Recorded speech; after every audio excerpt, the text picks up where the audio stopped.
Naomi, une jeune femme africaine, était assise sur le vieux canapé du petit salon familial, regardant sa mère se débattre avec les tâches ménagères. La vie n'avait pas été tendre envers sa mère, une femme qui s'était mariée par amour, mais n'avait trouvé que des épreuves. Naomi se fit une promesse. « Je ne me marierai jamais avec un homme pauvre.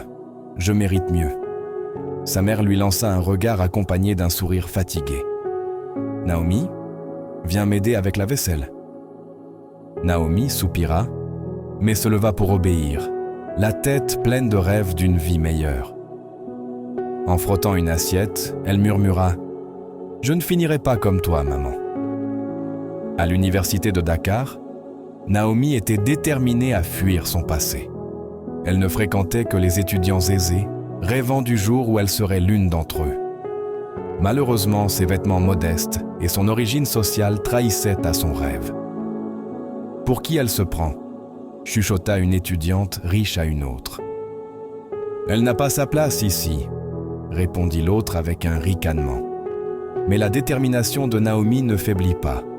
Elle passait des heures à la bibliothèque, non seulement à étudier, mais aussi à observer comment les filles riches s'habillaient et se comportaient.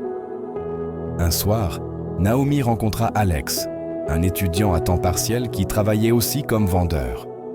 Il la remarqua assise seule à la cafétéria. « Cette place est-elle libre ?» demanda-t-il. Naomi leva les yeux, surprise. « Non, tu peux t'asseoir. » Ils commencèrent à parler, et Alex se montra gentil et généreux, lui offrant souvent de petits cadeaux et de l'argent.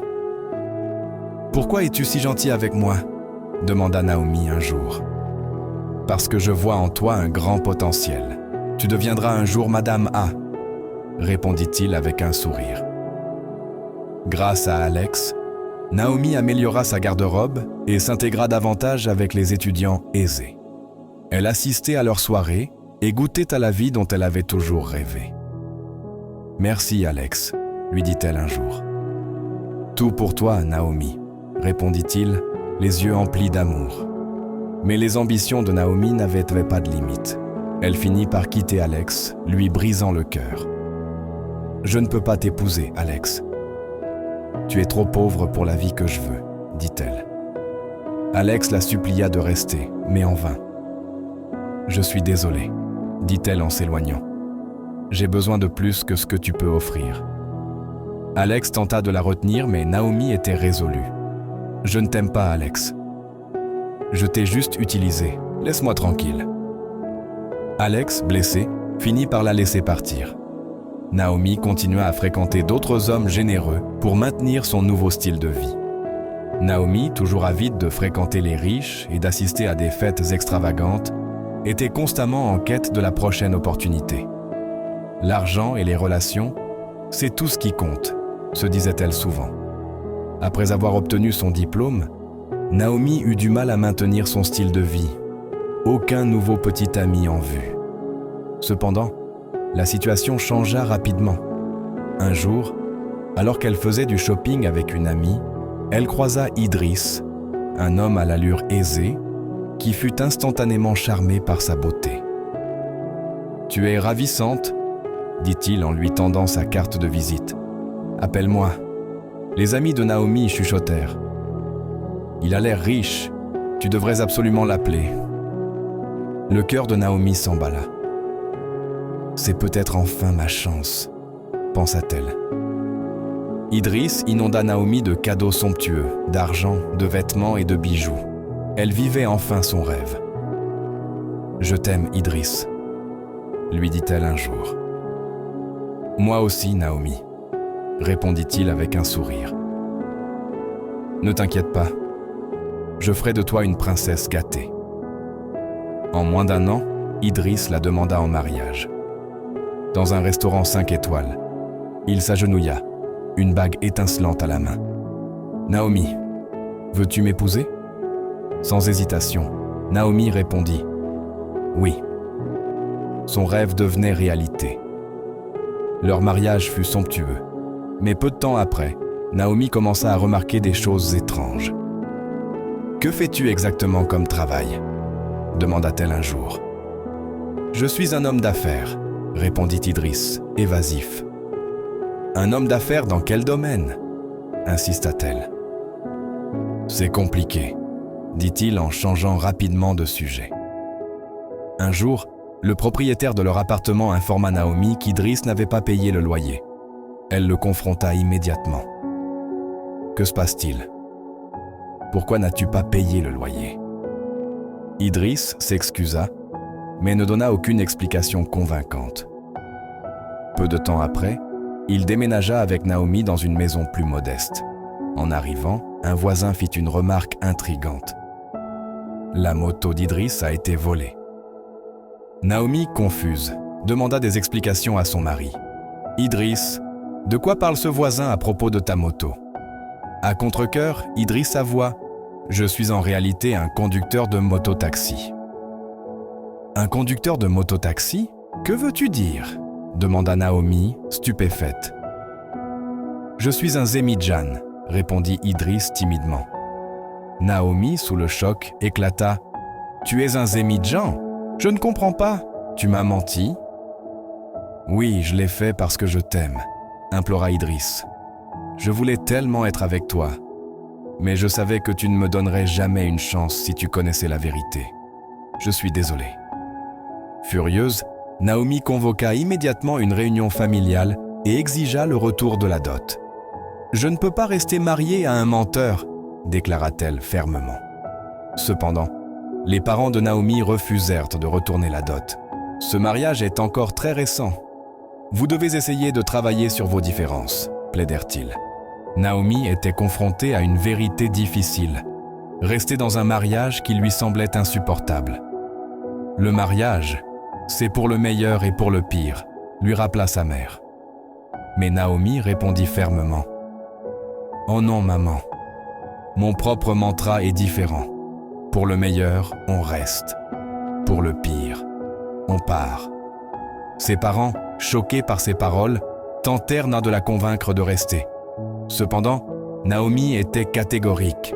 « Je ne peux pas continuer ainsi. » Idriss, son mari, la suppliait jour après jour. « S'il te plaît, Naomi, je t'aime. Donnons-nous une chance. » Mais elle était déterminée. « Je ne peux pas aimer un menteur. Je mérite mieux, » répliqua-t-elle. Quelques semaines plus tard, Naomi découvrit qu'elle était enceinte.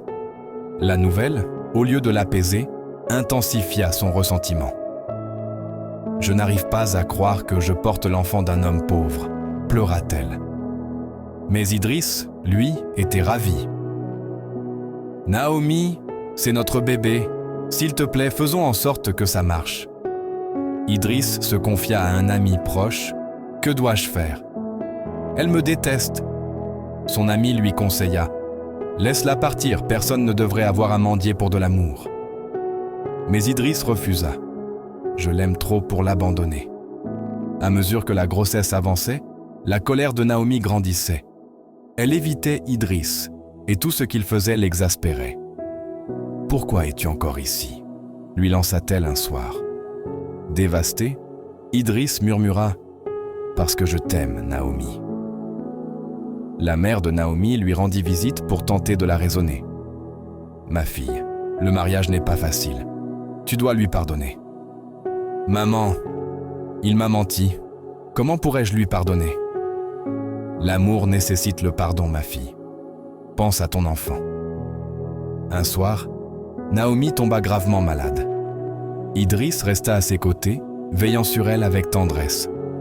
Pour la première fois, Naomi perçut son amour sincère. « Pourquoi t'en soucies-tu encore ?» demanda-t-elle faiblement. « Parce que je t'aime toujours, Naomi », répondit-il doucement. Un jour, après une visite prénatale, Naomi fut surprise par une pluie torrentielle. Trempée et bouleversée, elle attendait au bord de la route lorsqu'une voiture s'arrêta. C'était Alex, son premier petit ami.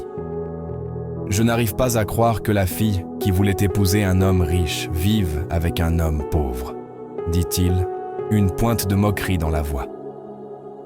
Naomi ressentit un mélange de regret et de tristesse pour ses choix passés. Alex, qui semblait maintenant prospère, semblait la narguer avec son succès. de retour chez elle, sa haine pour Idriss grandit à nouveau. Elle commença à recontacter Alex, critiquant son mari et avouant son désamour pour lui. Alex, toujours compatissant, lui suggéra de l'inviter chez eux. Lorsqu'Alex arriva dans leur modeste maison, il salua chaleureusement Idriss comme s'ils se connaissaient depuis longtemps. « Vous vous connaissez ?» demanda Naomi, perplexe. « Oui », révéla Idriss avec un sourire. « Alex et moi sommes de vieux amis. Quand tu l'as quitté, il était dévasté.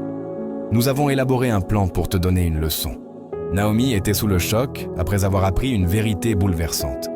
« Alors, tout ce que nous avons eu a été financé par lui ?» demanda-t-elle à Idriss, son mari, d'une petite voix. Idriss hocha la tête, le visage rempli de regrets. « Oui, c'est vrai. Alex, mon ami, a sponsorisé tout cela, le duplex, la voiture, l'argent et les cadeaux. Il voulait te donner une leçon sur la vie et les gens après tout ce que tu lui avais fait. » Naomi sentit le sol se dérober sous ses pieds. Elle s'évanouit immédiatement. À son réveil à l'hôpital, Idriss était à ses côtés. Elle le regarda avec des yeux pleins de larmes. « Est-ce vrai tout ce que tu as dit ?» Alex soupira et expliqua tout. Il avoua que Alex, motivé par la douleur et la colère, avait orchestré tout cela pour lui donner une leçon. Mais Idriss confessa qu'au fil du temps, il était sincèrement tombé amoureux d'elle. La colère de Naomi explosa. Elle lui jeta une pantoufle et lui hurla de sortir. Elle pleura longtemps, se sentant trahie et humiliée. Une fois rentrée chez elle, Naomi confronta Idriss sur leur avenir. « Que faisons-nous maintenant ?» demanda-t-elle avec amertume. Idriss, malgré tout, proposa de se concentrer sur leur enfant à naître. Il suggéra qu'elle trouve un emploi après la naissance et lui parla de son projet de démarrer une petite entreprise avec le soutien de Alex. À contre-cœur, Naomi accepta cette nouvelle réalité. Elle comprit qu'elle n'avait pas d'autre choix que de faire de son mieux dans cette situation. Lentement, elle se prépara à l'arrivée du bébé. Au fil des mois, Naomi découvrit un autre côté d'Idriss. Il était travailleur, attentionné et profondément dévoué à leur famille. Peu à peu, sa colère se dissipa, remplacée par un respect hésitant pour ses efforts. Quand Naomi donna naissance à un garçon en pleine santé, Idriss fut comblé de joie. Il redoubla d'efforts pour subvenir aux besoins de leur famille. Avec l'aide de Alex, il lança une petite entreprise. Leur vie devint modeste mais confortable. Malgré ces améliorations, Naomi ne pouvait s'empêcher de penser à la vie qu'elle aurait pu avoir. Elle ressentait des regrets mêlés de jalousie, mais elle faisait des efforts pour s'adapter. Un jour, Alex leur rendit visite. En voyant Naomi, il remarqua les changements en elle. Elle semblait différente, plus apaisée. « Je tiens à m'excuser », dit Alex. « Mes actions ont été motivées par la douleur et la colère, mais elles n'étaient pas justes envers toi. » Les excuses de Alex furent un tournant pour Naomi. Elle se mit à lâcher prise sur son ressentiment, décidant de se concentrer sur les aspects positifs de sa vie. Quelques semaines plus tard, Naomi et Idriss eurent une conversation à cœur ouvert. « Je te pardonne », lui dit-elle enfin, les larmes aux yeux. Pour la première fois, Naomi sentit une paix intérieure qu'elle n'avait pas connue depuis longtemps. Ensemble, ils décidèrent de reconstruire leur vie sur des bases solides, avec leur fils comme source d'espoir et de bonheur. Idriss était soulagé et promit de continuer à travailler dur pour améliorer leur vie. Leur relation devint plus forte et ils commencèrent à construire un véritable partenariat. Avec le soutien constant d'Alex, l'entreprise de Idriss prospéra. Ils déménagèrent dans une maison plus confortable et profitèrent d'une situation financière plus stable. Naomi et Idriss regardèrent vers l'avenir avec espoir. Leur voyage avait été semé d'embûches, mais ils avaient appris des leçons précieuses sur l'amour, la confiance et le véritable sens du bonheur. Voici quelques enseignements importants que vous pouvez tirer de cette histoire. 1. La valeur de l'autonomie. Efforcez-vous d'être financièrement indépendant. Utilisez vos compétences et votre travail acharné pour atteindre vos objectifs, plutôt que de dépendre des autres. Deuxième, l'importance de l'éducation et du développement personnel. Investir dans vos connaissances et vos compétences est un choix judicieux. Ces outils peuvent vous aider à bâtir une carrière stable et gratifiante. Troisième, le travail acharné et la persévérance sont les clés du succès. Prenez le contrôle de votre avenir en faisant des choix éclairés qui favorisent votre croissance personnelle et financière. L'honnêteté est essentielle dans les relations. La tromperie de Idriss a causé une immense douleur à Naomi. Être honnête et transparent renforce la confiance et le respect dans une relation. 5. Apprenez de vos erreurs. Les erreurs de Naomi lui ont offert des leçons de vie précieuses. Réfléchir à ses expériences passées permet de grandir et de s'améliorer. En conclusion, cette histoire illustre que, malgré les défis, il est possible de reconstruire sa vie avec patience, travail acharné et détermination.